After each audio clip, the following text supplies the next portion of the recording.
Hi everyone, I am Giselle Marie Establizo, BSN 2D, and today I am going to share to you the knowledge that I have gained in our subject, logic.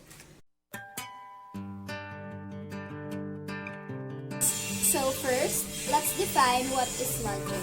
So logic comes from the Greek word logos, which means word or discourse. Logos has different meanings. It is defined as the science of correct thinking or the study of the principles and criteria of valid argument. So more specifically, logic attempts to distinguish sound reasoning or good reasoning from unsound or bad reasoning. So most of the time, some people confuse logic with critical thinking. So now let's define what critical thinking is. So critical thinking is understood as the ability to analyze objectively a given fact or issue to form a sound judgment. Therefore, it is the ability to think clearly and rationally. So there are different types of logic. Under form and content, there is material object and formal object. And under process of thinking, there is deductive logic and inductive logic.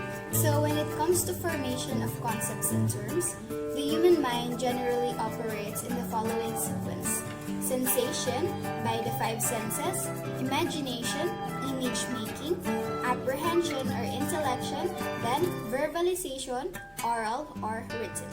So now, let's come to judgment and proposition. So judgment means accepting one idea and rejecting the other. This is to show that one of the basic factors in making a judgment is the presence of two concepts or ideas from which the mind has to choose. Judgment should be expressed with the use of words, either through speaking or writing, to make it sensible to man. This judgment expressed in writing or speaking is called a proposition. In other words, proposition is a judgment being expressed, or simply, it is an expression of judgment. Let's come now to categorical proposition. A categorical proposition expresses the relations with complete clarity in one that is in standard form, or it is one that expresses the objective identity or non-identity of a concept with another in an absolute manner without any condition or alternative. A categorical proposition is in standard if and only when it is a substitution instance in one of the following forms: all SRP, no SRP, some SRP, some S are not P. So now, let's define reasoning, immediate inference, and square opposition. So, reasoning is cognitive capacity to understand complex reality. It is the faculty that makes the human being peculiar to the rest of the creatures of the world. So, there are two types of reasoning: deductive reasoning and inductive reasoning. So, inference involves drawing out a conclusion from the antecedent. In drawing out the conclusion, two other types of inferences may be considered: immediate inference and immediate inference. So now, let's define opposition. Logical opposition is the relationship between two propositions having the same subject and the same predicate, that differ when it comes to quality and quantity, or both quantity and quality. This process infers from the known proposition, such as a proposition that is already assumed to be true or false, to its opposite proposition. Hence, this is also called oppositional inference.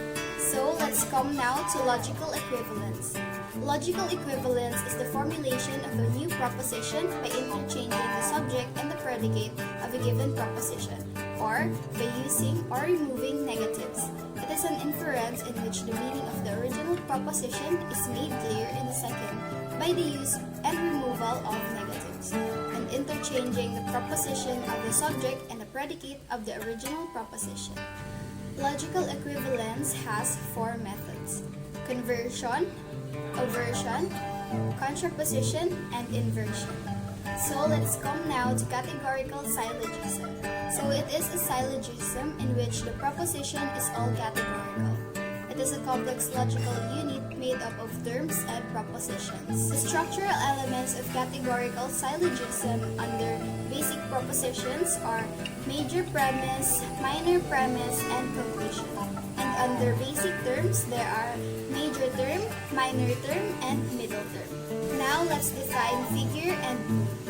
As applied in categorical syllogism, figure is the arrangement of the middle term in the premises, while mood refers to the classification of the two premises and conclusions as A, E, I, and O. So, in conclusion, logic is important because it has an impact on any decision we make in life.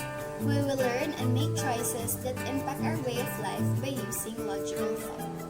Also, this can be applied to natural language arguments and discussions, editorials, speeches, journals, and other venues, as well as in everyday conversation with people. Lastly, logic aids in the detection of fallacy, which is particularly useful now that we have an online learning environment.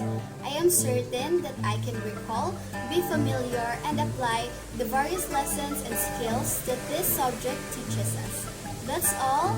Thank you.